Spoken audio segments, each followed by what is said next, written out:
When you think about the Florida Gators, what player comes to your mind first? For me, it is the one and only Tim Tebow. It's for obvious reasons. He's not just one of the best Florida players of all time, he's one of the best college football players of all time. The one thing I loved about him most was his passion. He was the ultimate competitor and he hated to lose. I could go on and on and on. You don't need me to give you a history lesson. Y'all know who Tebow is and you know his backstory. As great as he was, believe it or not, Florida had another player arriving on campus in 2011 that was dubbed as the next Tim Tebow. Some people out there even stated he would be better than Tebow. Who is this man, you may ask? Great question, my friend. I'll let you answer it. Jeff Driskel. He was the #1 dual threat quarterback in all high school football, 5-star recruit, and had a 99 overall scout grade. Hindsight's 2020, but throwing it back to 2011 when he was coming out of high school, scouts believed he had more potential than Tebow and he could be better than him at Florida. Why didn't things work out for Jeff Driskel at Florida?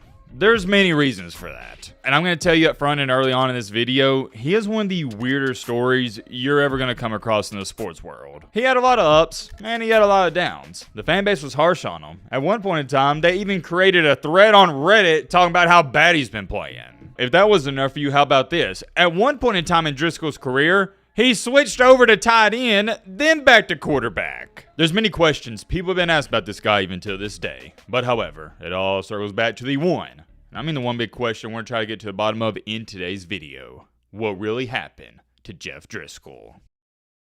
Real quick before we get into this video, just want to say major shout out to, I hope I'm saying I'm just going to call you Art for short. Super chatted 5 doubloons. Thank you. Completely unnecessary, but much appreciated. That's going to go to a good cause. Also got a $2 one from Malik. I don't know what's going on with all the recent super chats, but thank you. That's all I know to say. That's very nice of y'all. I did want to recognize, though. And like I said in a lot of these videos, if you have any recommendations or requests for videos like this in the future, leave a comment down below. That's enough jibber jabber. Without further ado, let's get into it. You already know. To get into Mr. Jeff Driskel's story, we got to throw it all the way back to where things started. Driskel was a big-time baller in his glory days of high school. He wasn't just Gatorade Player of the Year, he was National High School Player of the Year. He won a lot of accolades. One of the most impressive ones to me is he was the Elite 11 MVP. If you don't know what the Elite 11 is, I'll put it to you like this. It's your top quarterbacks all across high school football. And most guys that attend that, not just win it, but attend it, they make it to the NFL. But if you win MVP of that more times than not, you're on a whole nother level. Like I was telling you in the intro, he was a 5-star recruit, had a 99 overall scout grade, and also he was the #1 dual threat quarterback in the nation.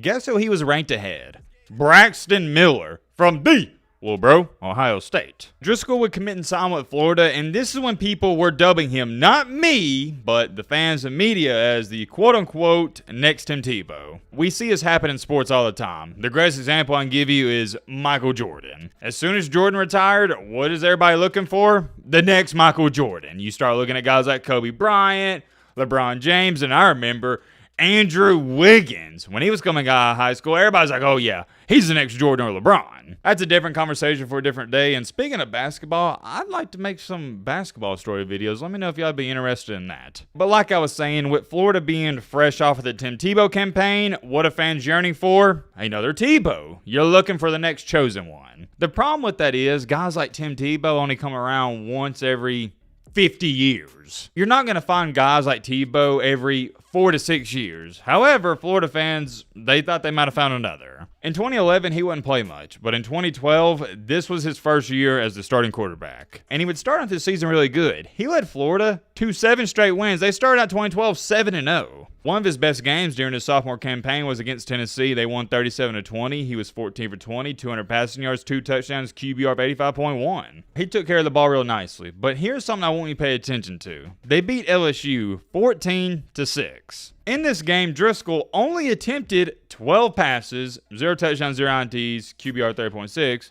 But I want you to understand, he was a game manager that year. Yeah, Florida was 7-0 and he was a quarterback of the team, but it's not like he was going out here and winning the games by himself, throwing 4 times per game. No, that's not how they played. And matter of fact, Florida's offense that year, and their passing offense to be more specific, ranked in the lower half of the SEC.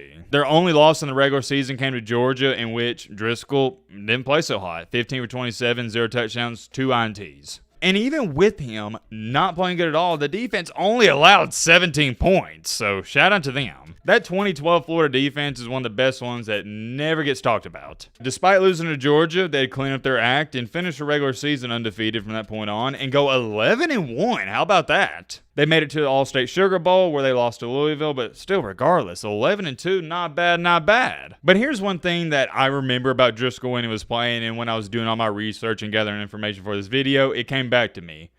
If he was asked to go out there and try to win the game for Florida, it wasn't going to happen. He wasn't consistent enough, and that's what it boils down to. The reason Florida won 11 games that year is because they didn't ask him to do a lot. And when he was asked to do a lot, like to win a game when they're trailing against Georgia or Louisville, it was disaster to say the least. For example, in the game in which they lost to Louisville, 1 touchdown, 2 INTs, QBR 17.1. All in all, for a sophomore campaign, not impressive numbers, completed 64% of his passes, had 1,600 passing yards, 12 touchdowns to 5 interceptions. That's crazy to me that a quarterback in the SEC, starting quarterback at that, played in 12 games, only had 12 passing touchdowns, and they won 11 games. But at the time, nobody was stressing out too much because, may I remind you, it was only his first year as a starter. Heading into 2013, this was the make-or-break year for Jeff Driskel. It was time to put up or shut up. You've started the entire season last year. You've been on campus for now 3 years. You had gone there and prove why you were so highly regarded coming out of high school. This would be a year that Driskel would like to forget.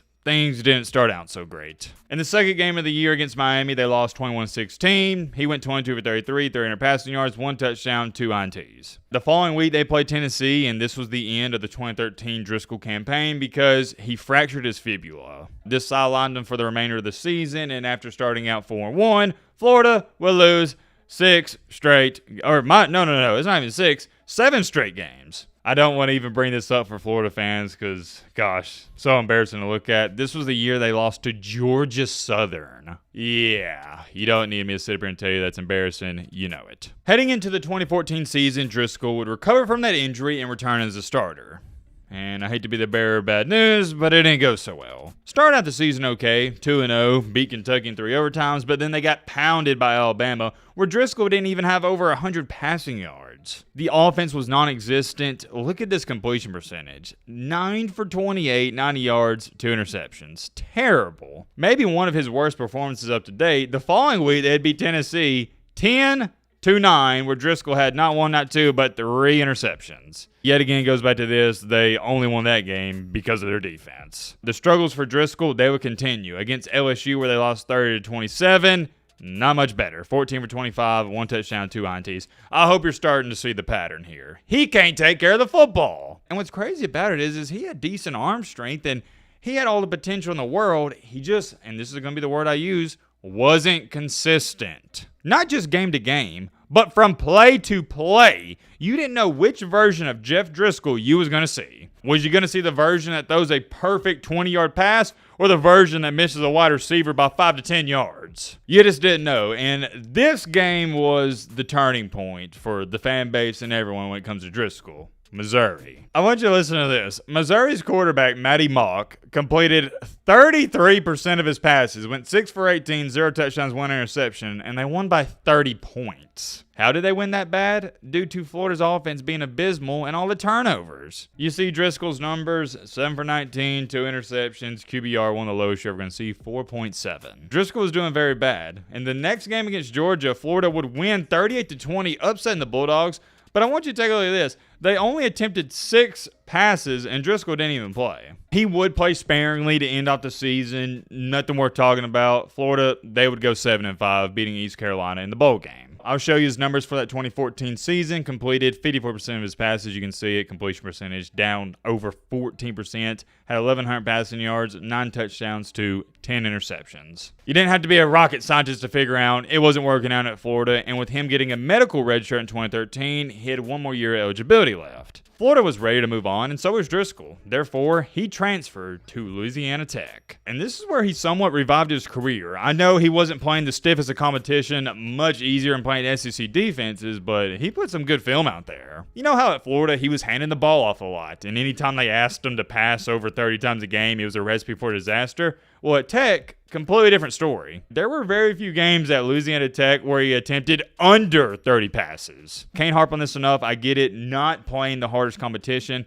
But what I saw out of him that year, it made me understand. I was like, oh yeah, that's why he was rated as a 5-star recruit. It made all the sense in the world. I can't speak for you, but for me at least, and I advise some of you to go back and watch the film if you don't believe me, I saw the potential. Finished that season leading his team to a 9-4 record. He completed 62% of his passes, had 4,000, let me say that again, 4,000 passing yards, 27 touchdowns, only 8 interceptions. So you can see it. Way better touchdown-interception ratio. And guess what? I wasn't the only one who saw his potential. Because although he struggled at Florida his entire career, he got selected in the 6th round in the 2016 NFL Draft by the San Francisco 49ers. I know some of y'all aren't going to think twice about that, but considering how awful he was at Florida, and I know my Florida fans can vouch for me, that is so hard to fathom. If you were to tell a Florida fan after that Missouri game, one of the worst performances of a quarterback you're ever going to see, that he's going to get drafted anywhere, they say, dude, get out of here. But with him balling out at Tech, the scouts loved him, and it goes back to this. You're talking about a guy who's 6'4", 230 pounds, and he had a good arm. Wasn't a troublemaker, 0 red flags, not a long list of injuries.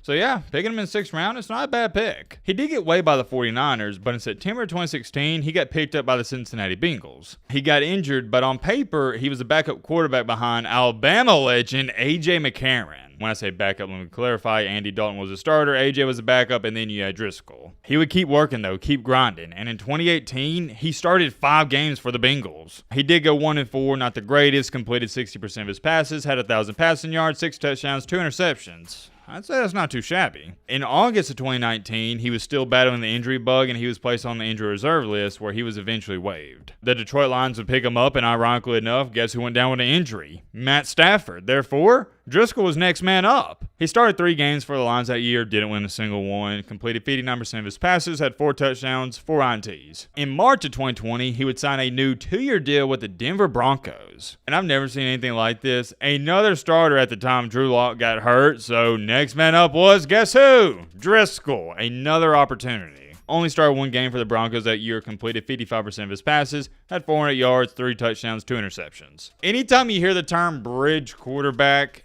look no farther than Jeff Driskel. This is what a bridge quarterback is. He would eventually be released by the Broncos, and in 2021, he would sign with the Houston Texans. And this is where, at one point in time, he would convert over, and this is where, at one point in time, he would switch positions from quarterback to tight end. That didn't last very long. A couple years later, in April of 2023, he would sign a 1-year deal with the Arizona Cardinals. After that, he would pick up with the Browns, and in January of 2024, he would start a game for the Browns. Guys, that wasn't too long ago. They didn't win the game, but it's just crazy how many different teams he started for. Because a lot of times in these story videos, you'll see a guy be a backup quarterback for a lot of teams, but not a starter for a lot of teams. Fast forward time a little bit, into April 2024, he would sign with the Washington Commanders. As where it stands today, when I'm making this video and filming it, he's a free agent. Will a team pick him up? Don't know, but I'd say there's probably a decent chance of it. And even if it doesn't happen, he's already made enough money to retire, and he never has to work another day in his life if he doesn't want to. But yeah, man, all in all, what a weird, and I mean a weird career. Can you call a guy who started for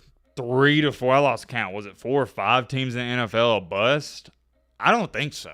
You can say he wasn't good at Florida, that's fine. I think he'd even attest to that, but everything after that, yeah, it's been okay. Got drafted, stayed in the league for a long time.